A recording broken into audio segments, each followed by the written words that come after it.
Alhamdulillahilladzi waqafa wassalatu wassalamu ala rasulillah nabiyil Muhammadin al-Mustafa wa ala alihi wa sahbihi ahli sinni wal wafa' amma ba'du. Hadratil muhtaramin wa ahibbatil kiram seluruh jamaah masjid berkilat. Alhamdulillah, sama-sama kita bersyukur kepada Allah Subhanahu wa ta'ala. Allah masih memberikan kita nikmat yang luar biasa sehingga kita masih dapat duduk berkumpul di masjid yang kita cintai ini guna melaksanakan rutinitas mingguan kita yang mungkin sebentar lagi tawakuf sementara karena datangnya Ramadan. Mudah-mudahan sebelum datangnya Ramadan, sebelum tawakufnya majelis kita, senantiasa kita masih diberikan nikmat sehat dan nikmat iman sehingga kita masih bisa menggunakan kesempatan kita untuk senantiasa menuntut ilmu, ya Allah. Salawat serta salam senantiasa terlimpah curahkan kepada Nabi kita Nabi Muhammad sallallahu alaihi wasallam dengan lisan yang senantiasa berselawat, Allahumma shalli ala sayyidina Muhammad wa ala ali sayyidina Muhammad. Mudah-mudahan dengan harapan kita berselawat kepada Rasulullah sallallahu alaihi wasallam di mana bulan ini salah satu amalan yang paling diutamakan oleh salafun saleh yaitu adalah memperbanyak salawat kepada Rasulullah sallallahu alaihi wasallam. Hal ini sebagaimana riwayat dari hadis baginda Rasulullah sallallahu alaihi wasallam bahwa Rasul pernah bersabda, syahrul Rajab syahrullah wa syahrul Sya'ban syahri wa syahrul Ramadan syahrul ummati. Bulan Rajab sudah kita lalui, yaitu dengan amalan yang begitu luar biasa memperbanyak istighfar kita kepada Allah. Sekarang kita menampakkan kaki kita ke dalam bulan Sya'ban, yaitu bulan yang dimana amalan khusus diantaranya adalah perbanyak selawat kepada Rasulullah SAW dan bulan dimana lebih banyaknya dilantik para wali min awliyaillah. Alhamdulillah, sesuai yang kami pada minggu lalu sudah kami bagikan, yaitu qasidah Muhammadiyah yang dimana ini kami dapatkan ijazahnya melalui wasilah mimpi bertemu Tuan Guru Sahabat yaitu Syekh Abdurrahman Siddiq.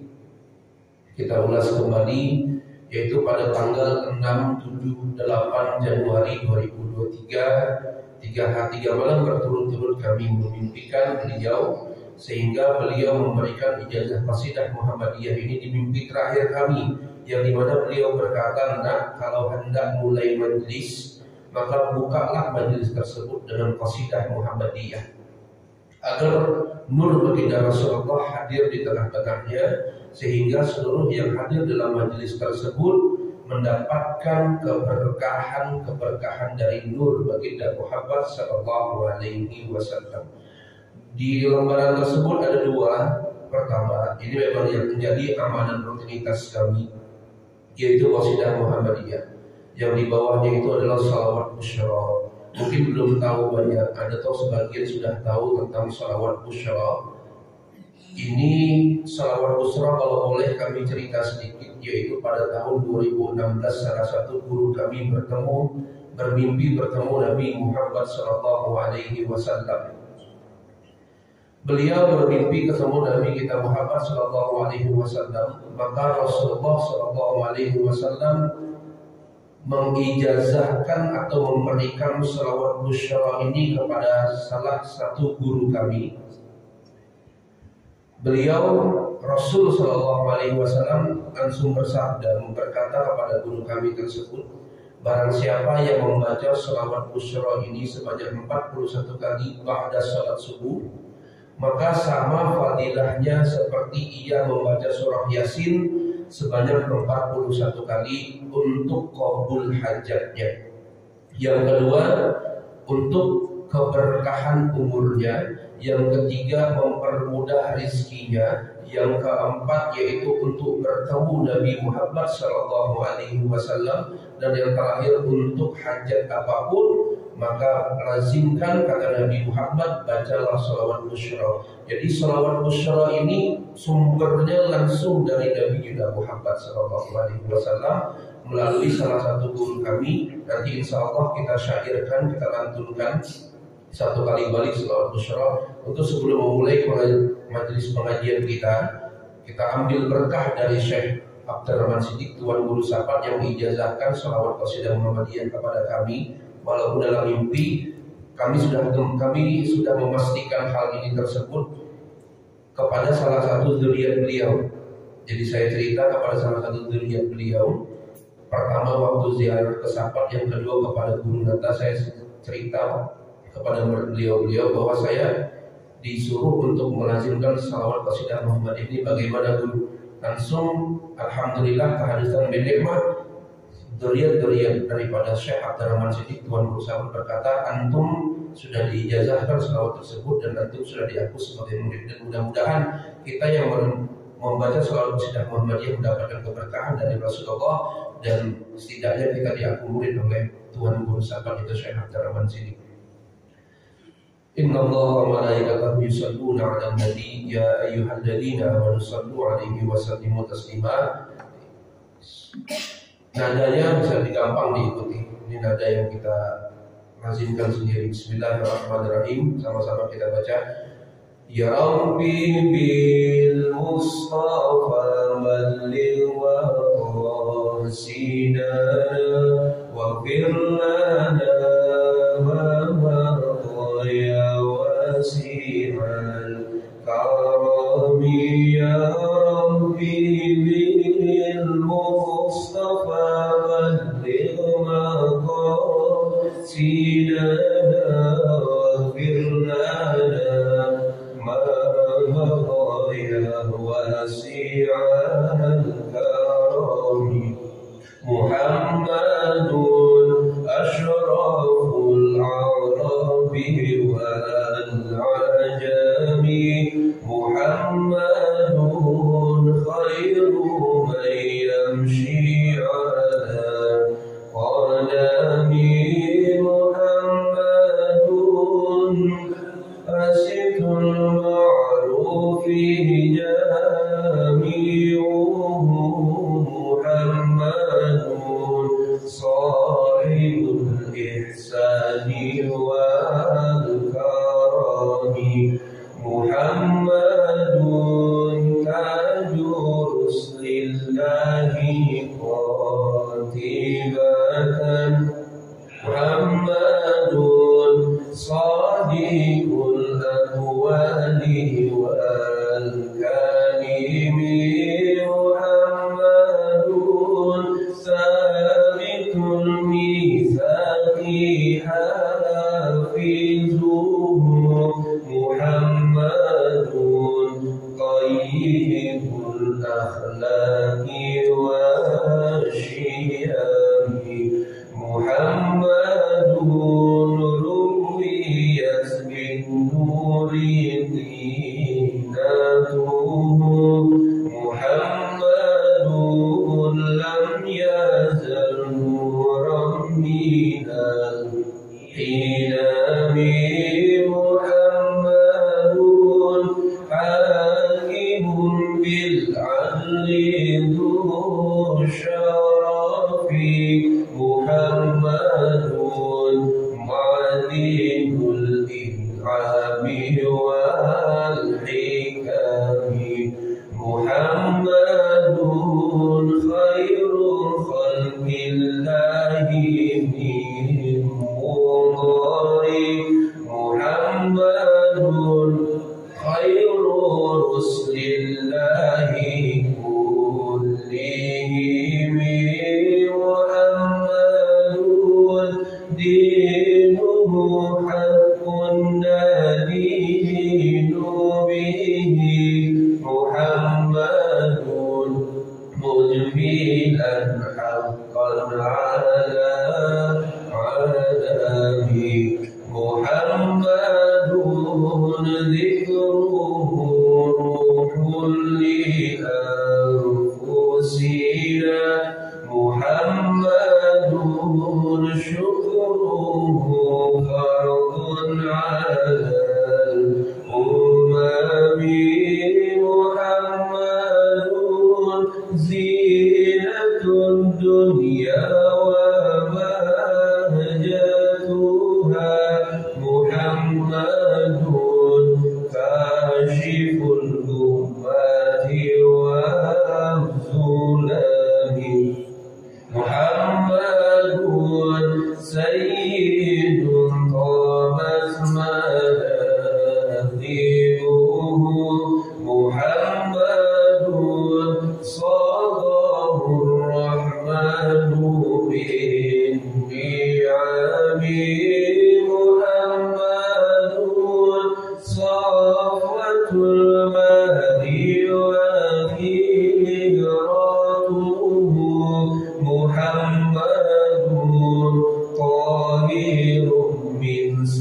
خير التهام محمد ضاحك للضيف كريم محمد جاره والله لم يضامي محمد قامت الدنيا ببعثته محمد جاء بالآيات والحكم محمد يوم بعث الناس شافعنا محمد نوره الهادي بنا ظلام محمد قائم لله ذو همام محمد خاتم للرسل كلهم يا ربي بالمصطفى بلغ مقاصدنا واغفر لنا ما مضى يا واسع الكرم يا ربي بالمصطفى بلغ مقاصدنا واغفر لنا ما مضى يا واسع الكرم. Yang di bawahnya nada tibil qulub, selawat tibil qulub. Bismillahirrahmanirrahim. Allahumma salli wa sallim ala sayyidina Muhammadin sahibil bushra salatan tubashshiruna biha wa ahlana وجميع مشايخنا ومعلمنا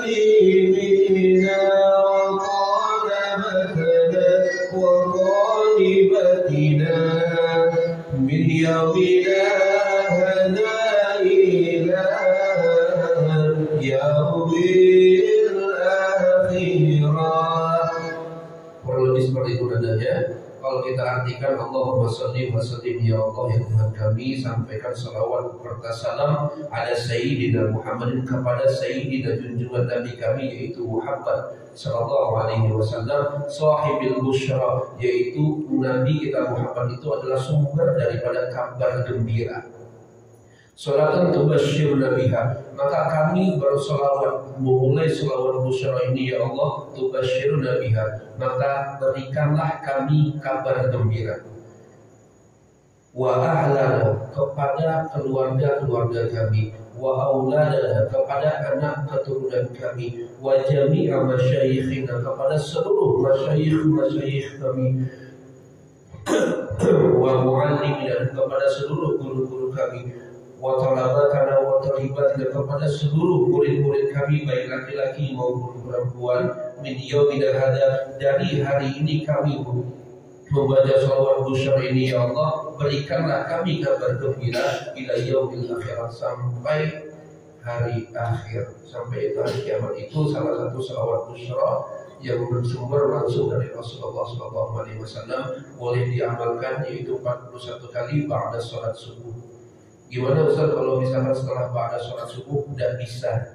Silahkan amalkan di salat-salat lainnya, tapi sekali duduk 41 kali, tidak boleh dipecah. Itu amalahnya. Kita masuk kepada pembahasan kita. Bismillahirrahmanirrahim. Qala musannif rahimahullahu ta'ala fa'alifi ulumul daraini amin. Faslun, bermula yaitu suatu pasal, yajibu ala kulli muslimin, yaitu wajib atas seluruh umat muslim, hifzul islamihi, yaitu menjaga Islamnya. Kita masuk kepada pembahasan tentang bahayanya orang-orang yang tidak menjaga keislamannya. Ini sumber dari kitab Sulahul Taufiq.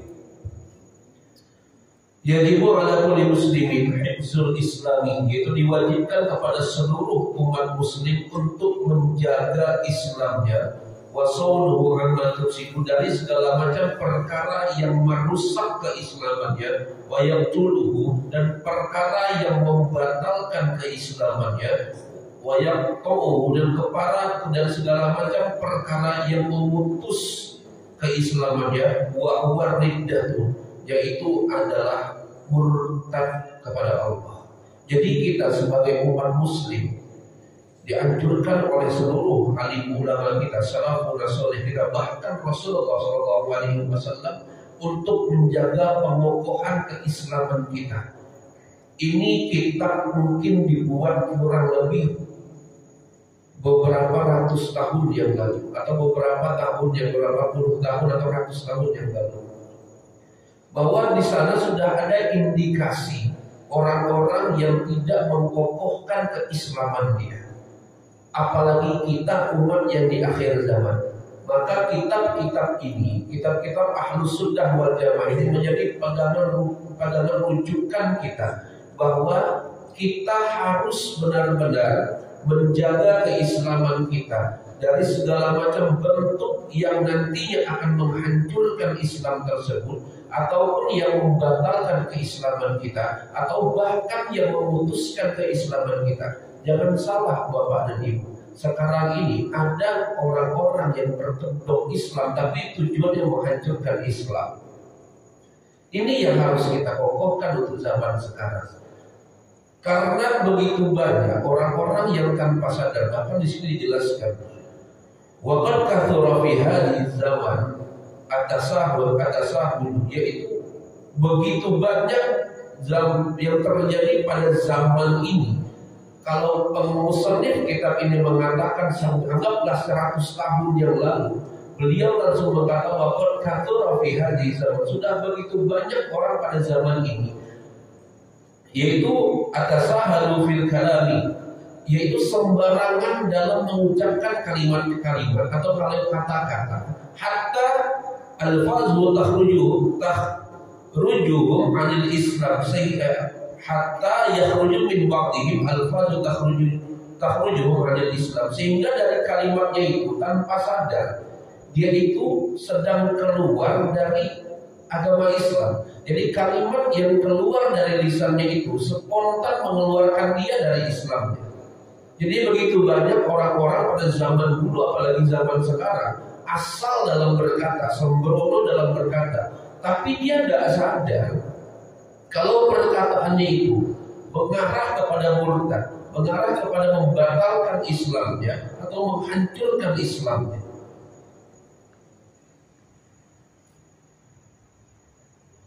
Bahkan di sini wala yaruna dzalika dzamban, bahkan dia berkata demikian. Contoh kita ambil berkata seperti ini. Mohon maaf. Dalam segala konteks bercanda kita katakan kawan sama Islam kita, kafir ente. Secara tidak langsung kita murtad. Syahadat kita. Jadi dari zaman dulu udah banyak orang-orang yang seperti itu, baik dalam senda guraunya, baik dalam apa perkataan segala macamnya, bahwa secara tidak langsung dia itu mengeluarkan dirinya dari Islam. Contoh hal-hal yang sering kita ucapkan, mungkin ini pernah terjadi di kita semua. Kita pernah beranggapan bahwa Allah tidak adil kepada saya. Secara tidak langsung kalam yang kita ucapkan itu mengeluarkan kita dari Islam. Maka di sini dijelaskan dia tidak merasa berdosa dengan ucapan demikian. Bahkan yang lebih parahnya, al-kaunihi kufran, dan dia tidak sadar dan mengakui bahwa kalamnya itu menyebabkan dia kufur, dia kafir kepada Allah. Wariddatu thalathun aqsam, dan murtad itu kata ulama kita dibagi menjadi 3 bagian. Al-i'tiqadat, yaitu murtad dalam segi keyakinan, wal af'al, murtad dalam segi perbuatan, wa aqwal, dan murtad dalam segi perkataan. Al-Quran. Nah ini ya kita akan pecah satu-satu. Jangan sampai kita secara tidak sengaja atau secara tidak, kalau kita tidak tahu sebelumnya, bahwa kita secara tidak langsung hal-hal yang kita mengeluarkan dari lisan kita, kita yakini dalam hati kita, kita perbuat secara badan kita, hal-hal tersebut adalah hal-hal yang sudah masuk ke rambut kita murtad sebenarnya kepada Allah. Kita bahas yang pertama adalah yaitu kaidatul i'tiqad, yaitu murtad dalam segi i'tiqadnya, dalam segi keyakinannya. Faman awal, dan bermula yang pertama kali yaitu asyakku fillah, yang termasuk bagian pertama murtad i'tiqad, yaitu keyakinan kita di dalam hati. Yang i'tiqad itu dia adanya di hati, karena kita meyakini itu adanya di hati. Jadi secara tidak langsung i'tiqad itu meyakini dalam hati itu bahwa syakku fillah, kita ragu kepada Allah, kita ragu dengan adanya Allah. Ini semua pernah terfikir di benak kita, tidak mungkin tidak. Kita melakukan apakah betul Allah ada. Kalau sampai pikiran itu masuk, langsung kita i'tiqadkan bahwa Allah benar-benar ada. Udah segala macam yang dipertontonkan oleh mata kita ini, itu semua kekuasaannya memang tidak bisa diukur oleh nalar kita sebenarnya. Makanya Allah itu di Al-Quran begitu banyak ayat yang dari awal surah itu menggunakan kata subhana. Allah puji dirinya. Artinya apa? Kalau Allah sudah memuji dirinya, artinya tidak ada hal tersebut yang tidak bisa kita imani karena Allah yang berkehendak. Itu daripada tafsir. Maka contoh yang kita ambil yang subhanalladzi asra bi 'abdihi lailan minal masjidil haram ila masjidil aqsa.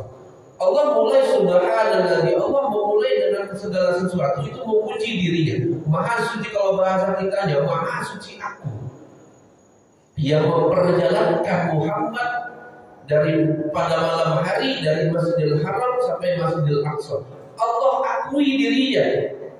Allah akui dulu dirinya. Karena kenapa? Kalau misalkan bukan kalimat Allah aku dulu dirinya, tidak akan pernah ada yang percaya kepada Al-Quran. Karena kenapa? Itu perjalanan yang tidak masuk di akal kita. Tapi Allah mulai dengan subhanalladzi, Allah puji dirinya. Artinya kalau memang kita beriman, beriktikad Allah Tuhan kita, apapun yang ada di Al-Quran, otomatis langsung hati kita, pikiran kita, seluruh badan kita meyakini, mengimani bahwa Allah lah yang punya kehendak. Itu maksud daripada kata Allah puji dirinya. Bahkan untuk orang-orang yang tidak percaya itu Allah ancam, manil mulku yauma, ketika nanti semua sudah dihempaskan oleh Allah Subhanahu wa taala. Allah bilang, manil mulku yauma, siapa yang berkuasa hari ini? Mana itu Fir'aun yang mengaku Tuhan? Mana itu orang-orang yang sebelumnya meragukan bahwa aku adalah Tuhannya? Mana itu orang-orang yang sebelumnya tidak percaya bahwa segala sesuatu di dalam Al-Quran itu adalah mutlak sebagai petunjuk? Mana itu orangnya? Allah bilang, manil mulku yauma, Allah langsung sombong. Wajar Allah sombong, wajar. Kita tidak wajar sombong. Coba lihat kata Allah, dunia diciptakan, langit diciptakan, tidak ada tiang yang menahan untuk dia berdiri. Sedangkan kau manusia, kau ciptakan bangunan tapi kau dirikan tiang-tiang seperti ini untuk menahan yang atasnya. Sedangkan aku ciptakan langit tanpa adanya tiang. Hal itu udah membuktikan bahwa salah satu yang harus kita yakini bahwa Allah itu ada Allah itu. Maka orang-orang yang meragukan bahwa ia berpikir bahwa Allah itu ada apa tidak, Allah itu adil dan Allah itu ini, Allah mendefinisikan Allah, maka dia langsung otomatis secara i'tiqad dia keluar dari Islamnya, dia rusak Islamnya. Orang-orang seperti ini hendaknya, harusnya, lazimnya dia harus bersyahadat kembali kepada Allah Subhanahu wa taala. Yang kedua, au fi rasulihi, yaitu ia meragukan tentang utusan Allah Subhanahu wa taala, itu Rasul Allah. Meragukan bahwa Nabi Muhammad adalah nabinya, Nabi Isa adalah salah satu nabi yang harus kita imani. Jangan pernah kita berpikir Nabi Isa adalah, mohon maaf, adalah Tuhannya umat Kristiani. Jangan pernah berpikir seperti itu. Tapi yang harus kita yakini bahwa Allah Nabi Isa tersebut adalah nabi yang dari mana itu adalah utusan Allah yang membawa risalah Islam. Walaupun Rasulullah yang mengkafahkan, yang menyempurnakan agama Islam, bahwa sejatinya Rasul-Rasul yang berjumlah 315. Bahkan sebuah riwayat sahih mengatakan 313. Seluruh Rasul tersebut membawa risalah Islam. Maka yang dimunculkan sebelum Al-Quran itu kitab Zabur, Injil, Taurat. Yang tidak berpegang kepada kitab-kitab apa? Allah munculkan sufuf, lembaran-lembaran yang di mana lembaran-lembaran tersebut berisi tuntunan ajaran Allah Subhanahu wa taala. Isi 3 kitab tersebut. Bismillahirrahmanirrahim. Alhamdulillah, bismillah. Alhamdulillah, bismillah.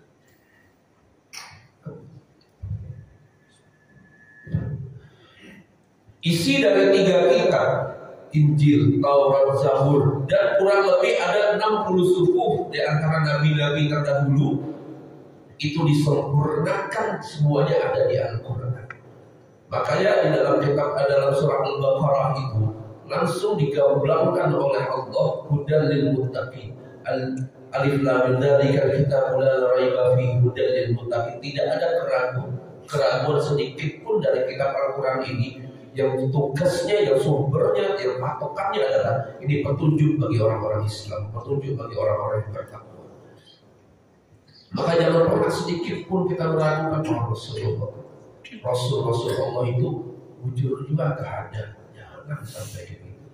Apalagi kita meragukan bujur juga Nabi Muhammad kayak ini, bujur juga Nabi Muhammad kayak ini. Kalau kita banyak mendengar sirah-sirah nabawiyah, sirah-sirah Nabi, terkhusus Nabi Muhammad, yang kadang tidak masuk di akal kita. Contoh hal seperti ini. Ini ada dalam beberapa kitab Manhajus Sawi, Fawaidul Mukhtar, dan kitab-kitab lainnya, bahwa Rasulullah itu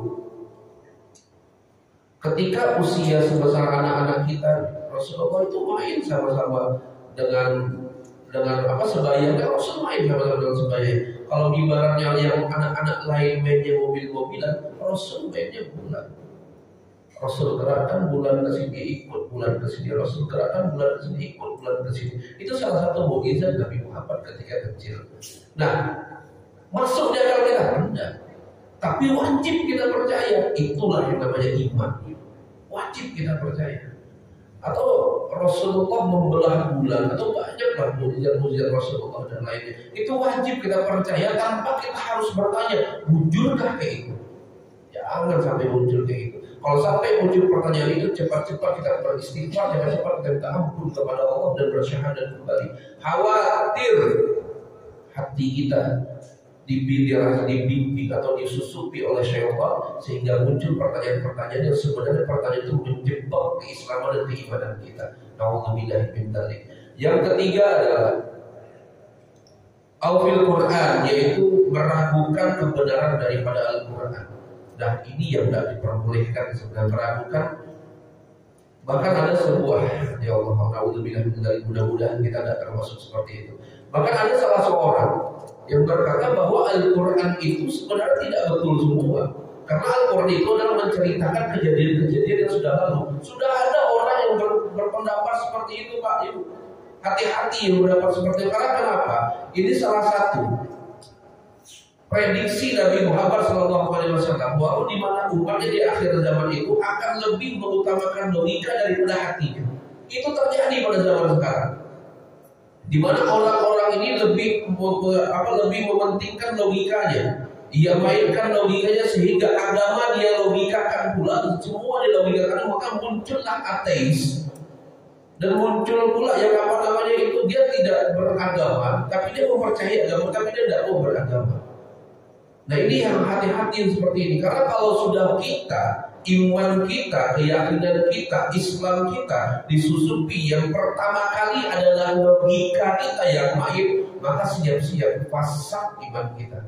Maka kalau udah berbicara tentang keimanan, yang paling pertama didahulukan di fikih itu adalah qalbun, hati kita. Maka makom hati itu adalah makom terdekat dengan Allah Subhanahu wa Ta'ala. Bahkan Rasul yang mengatakan, kalau mau lihat seseorang, lihat hatinya. Kalau dia tidak mampu menjaga hatinya, maka rusak semuanya. Maka itulah kita harus yakini ya, segala macam, baik kita ditimpa apapun yang ibaratnya, mohon maaf, dalam kategori itu menyulitkan kita, yang harus kita yakini adalah Allah itu tidak akan pernah memberi ujian kepada seseorang hamba terkecuali Allah itu punya jalan keluarnya, tinggal kita yang minta sama Allah. Itu sebenarnya yang Allah inginkan. Itu yang sebenarnya Allah inginkan. Allah uji nanti. Saya diuji sama Allah. Allah tahu kalau saya itu bisa, walaupun ada keluh kesah dan lain-lain, itu sifat lumrah manusia. Innal insana khuliqa halu'an, kata Allah. Manusia itu diciptakan dengan sifat keluh kesah. Tapi satu, keluh kesah Anda silahkan, tapi jangan sawalan kayak asubir rahmatillah. Jangan pernah kita berputus asa atas rahmat Allah. Allah sendiri yang bilang. Contoh gini, Pak, yang namanya ujian, ada wirda, yang namanya ujian, yang buat soal pasti tahu jawabannya. Yang buat soal itu pasti tahu jawabannya. Tidak mungkin dia asal-asal buat soal, tidak tahu jawabannya. Lucu itu guru berarti. Yang namanya orang, namanya guru, dia buat soal dia sudah tahu, dia pegang kunci jawabannya, dia kunci kepada anak-anak muridnya agar apa? Agar tahu kompetensi setiap anak murid itu seperti apa. Begitu Allah kasih ujian kita, Allah punya solusinya, itu Allah punya. Tinggal bagaimana kita menyikapi ujian tersebut dan minta kepada Allah. Maka di dalam kitab Ta'limut Ta'alim itu ada salah satunya, kalau kita ingin pandai segala macam, perbaiki hubungan kita sama guru. Karena apa? Warisi seluruh ilmu guru. Nah, ini pun berlaku untuk orang-orang yang sedang diuji sama Allah. Perbaiki hubungan kita sama Allah, ikhtiar kita, nanti Allah munculkan solusinya. Kali ini ditulis bahkan diabadikan oleh Allah dalam surah Al-Insyirah. Alam nashrah laka sadraka wa wada'na anka wizraka alladhi anqadha dhahrak fa inna ma'al usri yusra, inna ma'al usri yusra, kata Allah. Diulang sama Allah. Setiap kesulitan ada kemudahan, dan melazim setiap kesulitan itu pasti ada kemudahan. Allah gunakan kalimat pasti di situ. Kalau Allah sudah menggunakan kalimat pasti, tidak ada mungkin tidak akan pernah terjadi. Tinggal kita ya. Maka ketika Allah beri ujian, itu tanda bahwa Allah itu sedang sayang sama kita. Cuma jangan sampai kita, ya Allah, kayak gini betul Engkau uji saya. Itu kalimat yang kayak itu hilangkan dari lisan kita. Ya Allah, kayak gini betul Engkau uji saya. Mampukah saya buat menghadapinya? Ini lisan yang dibimbing oleh syaitan mengarah kepada murtad kauniyah. Ini yang hati-hati. Maka kebenaran-kebenaran Al-Quran itu wajib, kayak manapun Al-Quran, wajib kita percaya bahwa Al-Quran hudan lil-muttaqin, petunjuk untuk menjadi kita bertakwa kepada Allah. Wal yaumil akhir, dan jangan sampai kita meragukan hari kiamat, walaupun tidak pernah terjadi, belum pernah terjadi, dan kita belum pernah alami. Itulah yang namanya iman. Iman itu mempercayai segala sesuatu yang belum terjadi ataupun yang telah terjadi. Itu sebenarnya keimanan. Maka kalau udah soal iman, jangan masukkan logika kita, tidak akan pernah ketemu. Kalau udah masuk logika kita, maka ketika makanya orang sangat sulit memang. Salafun soleh itu orang yang bisa memadukan antara logikanya dan hatinya. Itu salafun soleh. Makanya salafun soleh, ulama-ulama salaf soleh kita itu adalah orang-orang yang ketika apapun segala sesuatu enjoy aja dia. Karena kenapa? Landasannya adalah Allah. Logikanya dia tekan dengan hatinya. Ini sulit untuk kita, tapi setidaknya kita menuju ke situ. Ya mudah-mudahan Allah beri kita nikmat, Allah beri kita rahmat untuk kita bisa mengendalikan akal pikiran kita. Hari kiamat itu harus kita percaya bagaimanapun tidak. Maka salah satu rukun daripada rukun iman kita, 6 dari rukun iman kita, salah satunya harus percaya kepada hari kiamat. Kenapa kita harus percaya pada hari kiamat? Agar kita menyiapkan untuk bekal dari itu. Artinya kalau hari kiamat sudah ada, berarti ada kehidupan selanjutnya. Kita mempersiapkan kehidupan itu, menyambut hari kiamat itu. Kita bisa membuat planning, menghadapi, contohlah menghadapi hari esok, menghadapi segala macam 2 bulan ke depan, 3 bulan ke depan kita hadapi. Kita mampu membuat planning. Nah, kita bangun pula planning akhirat kita. Jadi adil kita. Planning dunia kita bangun, planning akhirat pun kita bangun. Agar kenapa? Agar tidak timpang tindih. Dunia aja yang ada di otak kita, tapi akhirat tidak ada. Maka ketika kita bangun planning dunia kita, bangun pula planning akhirat kita. Apa planning akhirat kita? Ibadah dan lain segala macamnya. Bagaimana kita menuju tangga itu Allah Subhanahu wa Ta'ala. Yang selanjutnya itu Aujannah wadar, meragukan adanya surga dan adanya neraka. Jadi jangan sampai terjadi di kita.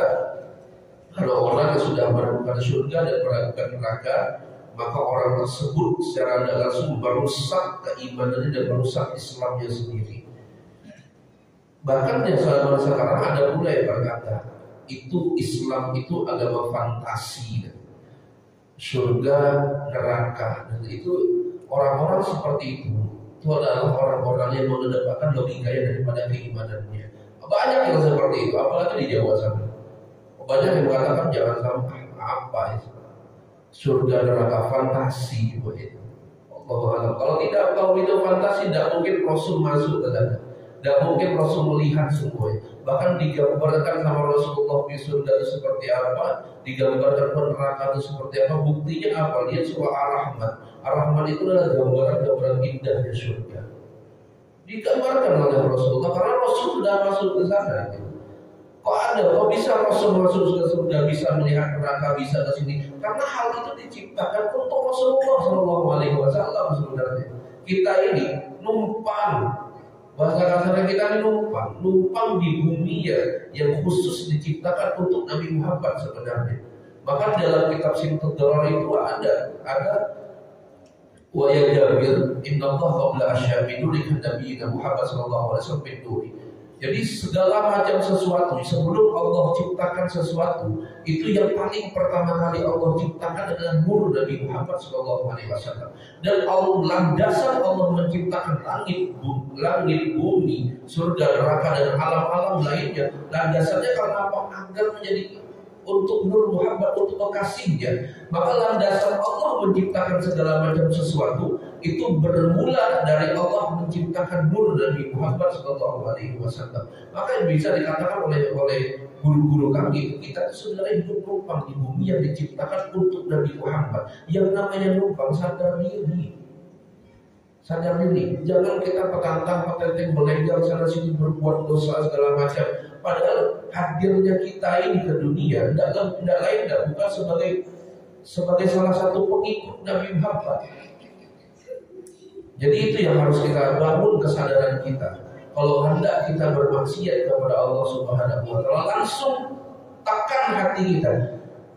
Saya suka seperti itu. Ketika saya ya Allah meragukan segala macam, saya langsung tekan hati saya. Nanda kau tuh numpang di bumi. Bumi ini untuk Nabi Muhammad. Karena berkah Nabi Muhammad engkau hidup saat ini. Lantas apa yang mau banggakan? Saya suka pukul diri saya dengan kalimat-kalimat seperti itu. Agar apa? Agar saya tahu di mana saya berpijak, di situ pula saya junjung. Bahwa yang harus saya junjung saya Rasulullah SAW, Nabi Muhammad. Maka jangan malah hiduplah kita. Maka salah satu orang ulama itu bermimpi ketemu Nabi Muhammad. Salah satu amalan yang menyelamatkan kita itu adalah di mana setiap apapun kita berjalan di bumi, melakukan apapun di dunia, landaskan semua untuk membanggakan hati Rasulullah SAW. Al-thawab, dan kita tidak percaya akan adanya pahala. Al-iqabi, dan tidak percaya dengan adanya atau meragukan dengan adanya siksa kubur. Meragukan siksa kubur itu merupakan salah satu sebab kita keluar dari agama Islam. Walaupun dalam kitab Ihya Ulumuddin, itu ada sebuah kalimat oleh Imam Ghazali mengatakan bahwa Allah itu nanti akan berdialog kepada ahlul barzah, kepada penghuni alam barzah. Sebenarnya engkau tuh harusnya dihukum, harusnya engkau tuh disiksa. Tapi kau hari ini tidak disiksa karena kenapa? Azabmu yang seharusnya kau dapatkan di alam barzah, kau dapatkan di neraka, itu sudah kutimpakan kepada sakit yang engkau di dunia. Sebenarnya ada kalam seperti itu oleh Imam Ghazali dalam kitab Ihya Ulumuddin. Maksudnya apa? Seperti itu. Maksudnya kalau sakit kita ini betul sebagai pengukur dosa, tapi kita harus tahu, jangan karena ada kalam-kalam seperti itu oleh ulama kita berlenggang hidupnya itu sebagai ingatan kita. Karena Rasul memang tidak ridho Rasulullah itu kalau salah satu umatnya itu masuk ke dalam nerakanya Allah, Rasul tidak ridho. Maka itu salah satu permintaan dari Rasulullah SAW kepada Allah. Ketika Allah bertanya, apa wahai Muhammad, apa yang membuat engkau ridho? Rasul berkata, "Adauridulah ahadukum min ummati dakhala dan kata Rasulullah, saya tidak ridho satu pun dari umatku itu masuk ke dalam nerakanya Allah. Nah, dari inilah yang menjadikan landasan-dasar bahwa Imam Ghazali menulis dalam kitab Ihya Ulumuddin itu bahwa nanti umat daripada Nabi Muhammad yang memiliki keimanan yang kuat kepada Allah, cinta kepada Rasulullah, tidak akan mendapatkan siksa dengan baik siksa kubur maupun siksa neraka. Tapi semua itu sudah ditimpahkan kepadanya saat di dunia ketika dia sakit. Maka sakit itu merupakan salah satu nikmat yang betul-betul harus kita syukuri karena pengukur dosa kita. Jangan bangga Pak kalau kita tidak sakit. Oh, saya jarang sakit. Saya jarang sakit dan lain-lain. Wallahu a'lam bishawab. Kita lanjut kepada pertemuan selanjutnya karena untuk pembahasan ini sangat penting karena sering terjadi di keseharian kita. Mudah-mudahan disiksa waktu sebelum Ramadan datang kita dapat menyelesaikan bab pembahasan bahaya dan antisipasi daripada kita murtad i'tiqad, murtad akbar dan murtad fi'liyah. Allahu a'lam bishawab. Subhanaka Allahumma bihamdika asyhadu an la ilaha illa anta astaghfiruka wa atubu ilaik. Wa a'udzu Assalamualaikum warahmatullahi wabarakatuh.